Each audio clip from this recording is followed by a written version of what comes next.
এক যুবক এসে সাহাবাদের সামনে রাসূল সাল্লাল্লাহু আলাইহি ওয়াসাল্লামকে বললেন, ইয়া রাসূলুল্লাহ ইযান লি বিজিনা, আল্লাহর রাসূল আপনি আমাকে জিনার অনুমতি দেন।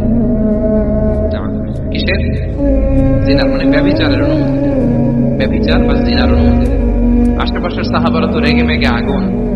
فأقبل القوم عليه فزجروه, সবাই তাকে দৌড়ে ধরতে গেল আর ধমকাতে লাগলো, ছি ছি ছি, মা মা, আমরা যেটা বাংলায় বলি ছি ছি, আরবিতে ওনারা কি বলে মা মা, ছি ছি, কি বলো তুমি? লজ্জা শরমের মাথা খেয়ে তুমি রাসূলুল্লাহর দরবারে এসে বলতেছে, হে আল্লাহর রাসূল আপনি জিনার অনুমতি দেন। যে রাসূল আল্লাহর পক্ষ থেকে বাণী শোনায়, ওয়ালা তাকরাবুজ জিনা, তোমরা ব্যভিচারের নিকটবর্তীও হয়ো না, আর তুমি সেই নবীর কাছে এসে আবদার করতেছো জিনার অনুমতি দেন। তারা যখন তেরে আসলো যুবকের দিকে, রাসূল সাল্লাল্লাহু আলাইহি ওয়াসাল্লাম তাদেরকে থামালেন, বলে যে তোমরা থামো, যুবককে ডেকে আনো আমার কাছে। যুবককে নিয়ে আসলো, রাসূল সাল্লাল্লাহু আলাইহি ওয়াসাল্লাম তাকে পরম আদরে কাছে টেনে নিলেন। এবার তাকে জিজ্ঞেস করলেন, তুমি জিনার অনুমতি চাও না? বলে যে রাসূলুল্লাহ জি, জিনার অনুমতি। তখন রাসূল সাল্লাল্লাহু আলাইহি ওয়াসাল্লাম বললেন, তুমি আমাকে উত্তর দাও তো, তুমি বলো তো যে আতুহিব্বুহু লিউম্মি, তুমি কি পছন্দ করবে যে কোনো পরপুরুষ তোমার মায়ের সাথে এই জিনাটা করুক?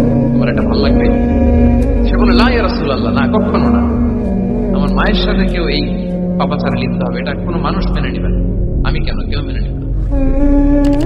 তারপর রাসূল সাল্লাল্লাহু আলাইহি ওয়াসাল্লাম তাকে বললেন, আতুহিব্বুহু লিবনাতিক, তুমি তোমার কলিজার টুকরা সন্তান, কন্যা সন্তানের সাথে, তোমার কন্যার সাথে কেউ এই পাপ কাজটা করুক, এটা তুমি মেনে নিবে, এটা তুমি পছন্দ করো?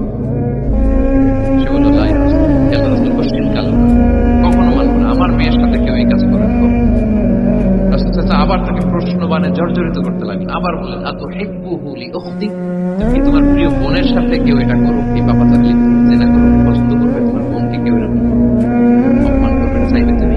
বলে, কখনো না, লা ইয়া রাসূলুল্লাহ, কখনো, কেউই তো পছন্দ করবে না। তখন রাসূল সাল্লাল্লাহু আলাইহি ওয়াসাল্লাম বললেন, তুমি যার সাথে জিনার অনুমতি চাইছো সে তো কারো না কারো মা, কারো না কারো মেয়ে, কারো না কারো বোন, তুমি এভাবে কেন ভাবতে পারো না? সুবহানাল্লাহ। এই কথা বলার পরে তো সে একেবারে ইমোশনালি এমন ড্যামেজ হয়েছে, লজ্জায় কাঁচুমাচু হয়ে মাথা নিচু করে দাঁড়াইছে। তখন রাসূল ইসলাম তার পিঠে একটা আলতো চাপড় মারলেন, পরম মমতায় আলতো চাপড় দিয়ে তার জন্য দোয়া করলেন।